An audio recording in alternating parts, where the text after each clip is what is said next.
Hola, bienvenidos a un nuevo episodio de Tecnoapp 21, el podcast semanal sobre tecnología para iniciarse en el mundo digital. Yo soy Javier López y os acompañaré en los próximos minutos. La evolución tecnológica ha permitido mejorar la mayoría de los trabajos, pero esta progresión también ha generado nuevos puestos en los que no es necesaria la intervención humana. ¿Cómo será el trabajo del futuro? Es una incógnita que empezamos a desvelar ahora y de la que quiero hablaros hoy. ¡Comenzamos! Los que me escucháis habitualmente ya sabéis que soy un fiel defensor de la tecnología como herramienta para mejorar todos los campos en los que irrumpe. En algunos casos podemos ver cómo las cosas van evolucionando poco a poco a medida que los dispositivos y los procesos se van digitalizando. Pero en otros campos, sin embargo, este cambio se da de una forma más radical, más abrupta. Y en lo que al trabajo del futuro se refiere, nos encontramos con que en muchas ocasiones los cambios van a ser chocantes. Para empezar, por ejemplo, el trabajo ofimático cambió por completo en los años 70 y 80 cuando los ordenadores entraron en acción. Todos los puestos con funciones administrativas vieron paulatinamente la sustitución de las máquinas de escribir, de los grandes archivos y de la documentación en papel por, al principio, grandes ordenadores y enormes impresoras que concentraban la actividad de las empresas. La evolución natural de los ordenadores nos trajo una paulatina miniaturización de los componentes que se tradujo en, equipos más compactos, más versátiles y, sobre todo, más funcionales.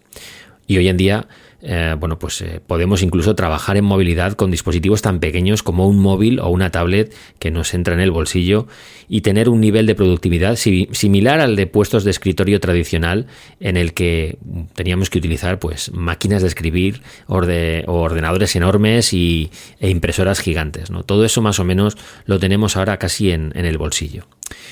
La mayoría de trabajos de los que están desarrollados en fábricas y en factorías han visto cómo la evolución tecnológica cambiaba por completo la estructura interna de las grandes cadenas de producción y cambiaba un poco la imagen que teníamos de las grandes empresas cuando entrábamos en esas fábricas y veíamos aquellas maquinarias gigantes, ¿no?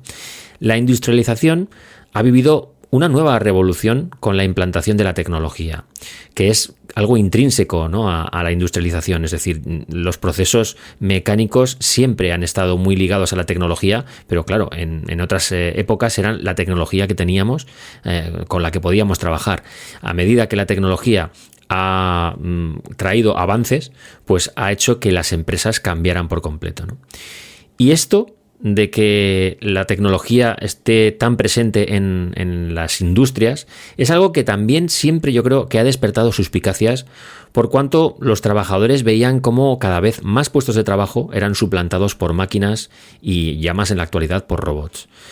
Pero no nos engañemos, la mano de obra humana siempre es necesaria y yo creo que siempre será necesaria.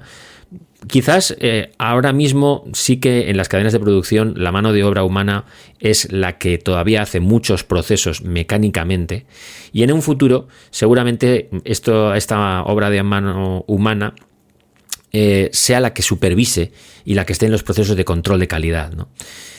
Esto es algo que ocurre ahora mismo ya en cadenas de producción, sobre todo de automoción y demás, donde los hombres, las personas, son los que encargados, ¿no?, de en cierta medida mejorar la productividad y la eficiencia de las empresas, controlando un poco cómo trabajan las máquinas, ¿no?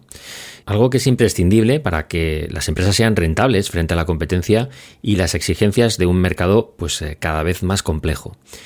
En este campo, en el de la producción masiva en grandes factorías, es donde más se ha notado el peso del progreso tecnológico. Aquí sí podemos imaginar un futuro con muy pocos operarios que produzcan muchísimos productos, porque las líneas de producción generen muchos productos con poca gente manejándolo, ¿no? De hecho, esto ya es una realidad.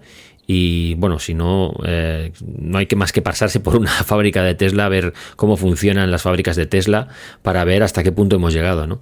Sin embargo, también en estas grandes gigafactorías que tiene Tesla, también podemos ver muchísimos puestos de trabajo de operarios cualificados que están evaluando y controlando cómo trabajan las máquinas y haciendo un análisis de si va todo correcto, ¿no?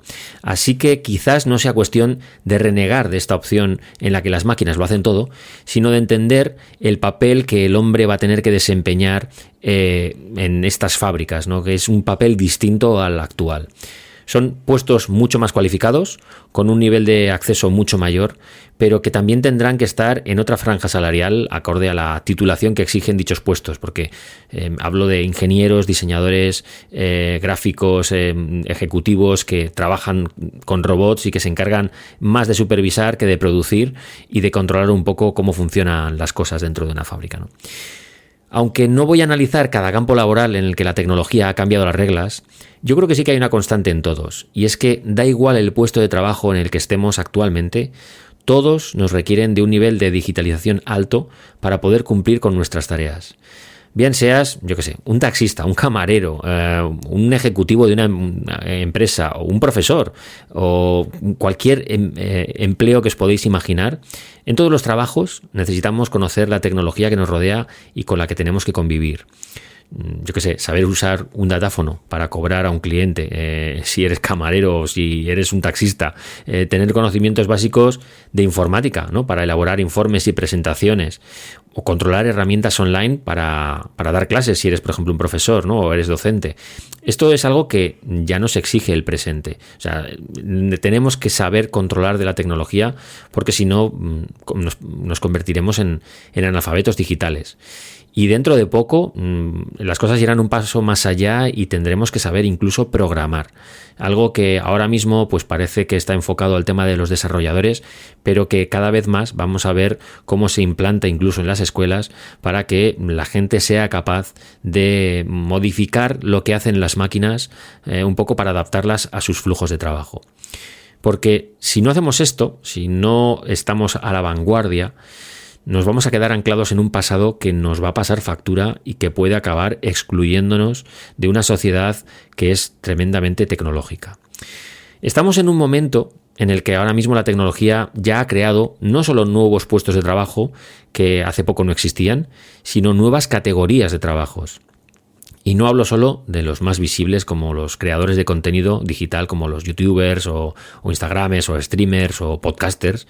Estos trabajos que remarco, para quien aún no se lo crea, son trabajos como cualquier otro, no hay que demonizarlos porque no tengan un horario de 8 a 3.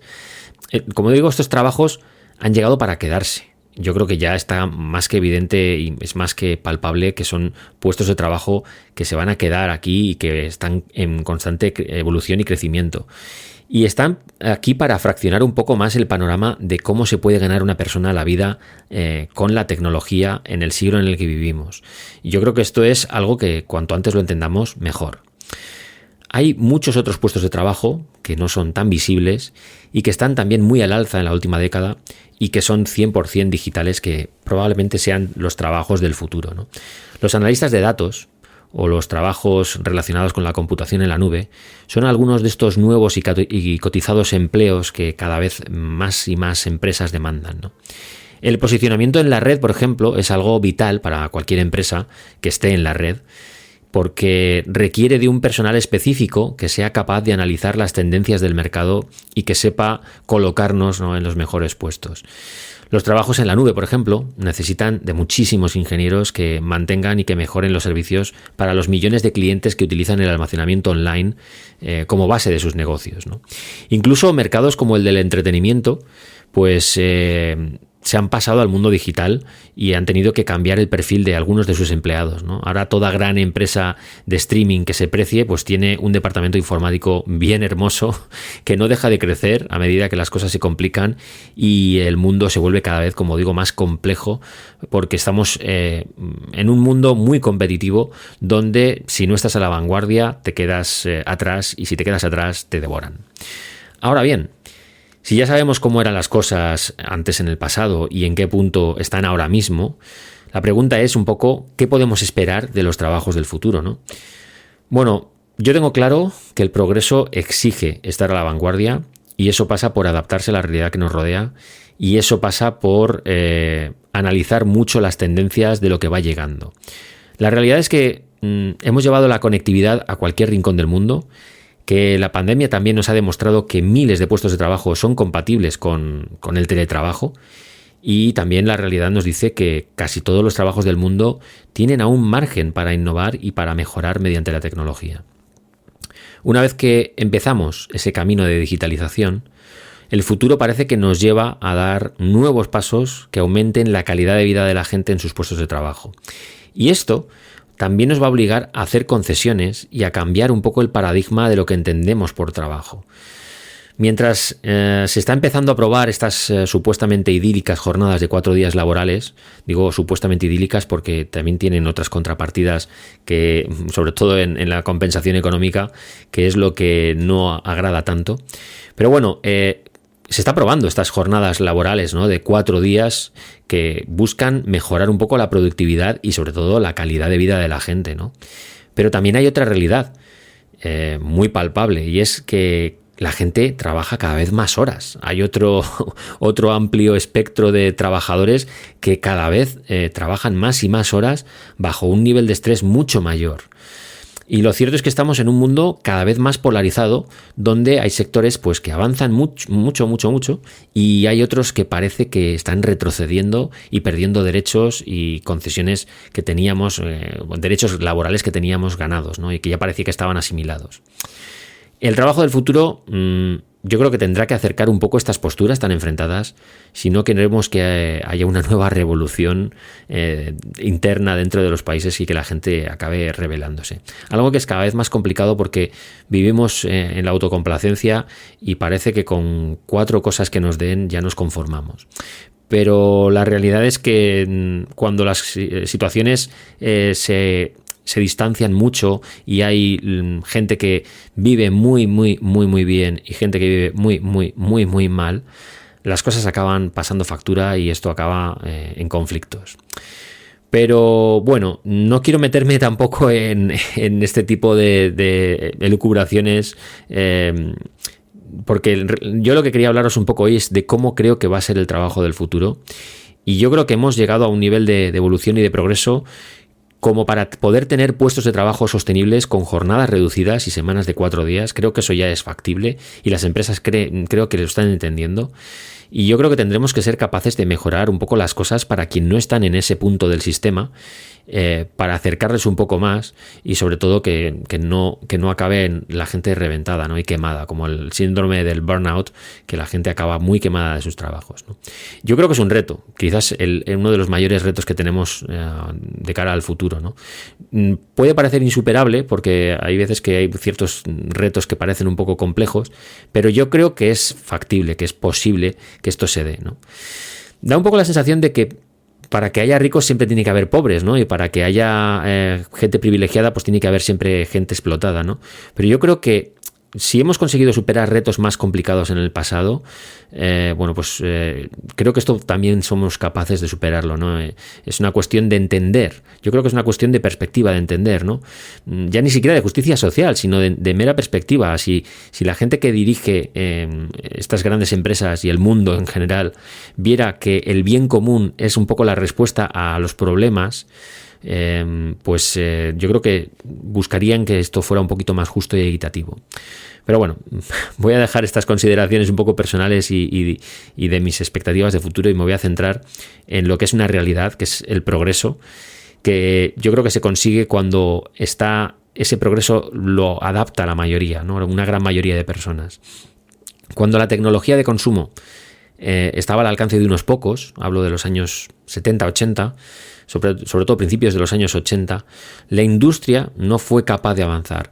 Pero cuando se hizo accesible al bolsillo del hogar medio, cuando empezamos a ver ordenadores no portátiles, pero sí los de sobremesa primero, luego los portátiles y demás, y cuando se empezó a vender masivamente, fue cuando las empresas crecieron, mejoraron lo que teníamos y avanzaron, ¿no?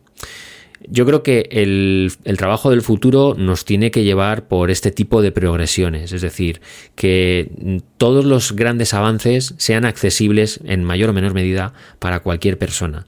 Eso va a hacer que se vendan de una manera masiva, que se adapten y que eso mejore la calidad de vida de la gente. Está pasando ahora mismo, por ejemplo, con el tema de los smartwatches, que los relojes, en principio, pues surgieron como algo muy caro para cierto demográfico de personas, muy tecnológicas y que querían tener una conectividad total en la muñeca.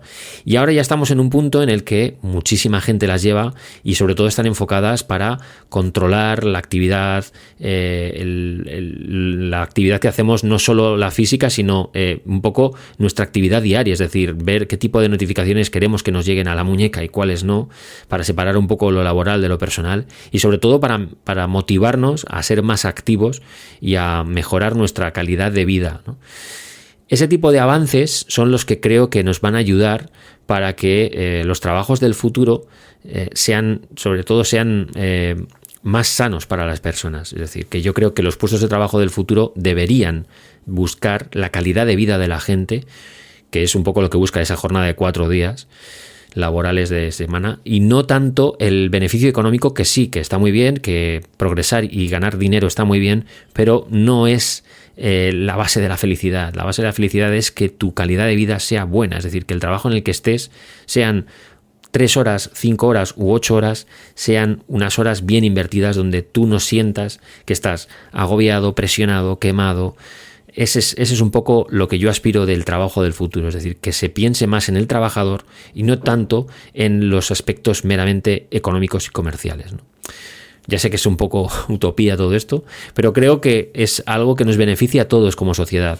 Y en el momento en el que las empresas lo entienden y lo asimilan y lo aplican a sus trabajadores, ven cómo las cosas mejoran para sus empresas. Y yo creo que en el momento en el que las grandes empresas den estos pasos, animarán a otras empresas medianas para que también den esos pasos, y así conseguiremos que llegue un punto en el que hasta las empresas pequeñas hagan este tipo de movimientos. Pero bueno, habrá que ver un poco cómo es el trabajo del futuro. Dicho esto, bueno, seguimos un poco la conversación por Twitter, donde ya sabéis que podéis localizarme como @jlotmar, donde también tenemos un chat de Telegram para comunicarnos, y os dejo siempre el link en las notas del episodio. Y también podéis comunicaros a través de los mensajes en iVoox, que es una plataforma donde, bueno, pues también hay cierta conversación alrededor de los episodios. Antes de acabar, ya sabéis que me gusta daros las gracias por haber escuchado el episodio, por descargarlo, por seguir ahí una semana más apoyando este pequeño podcast, y deciros que el viernes de la semana que viene, como de costumbre, habrá un nuevo episodio que estará disponible a las 9 de la mañana en las principales plataformas de streaming. Sin más, me despido. Nos vemos la semana que viene. Un cordial saludo.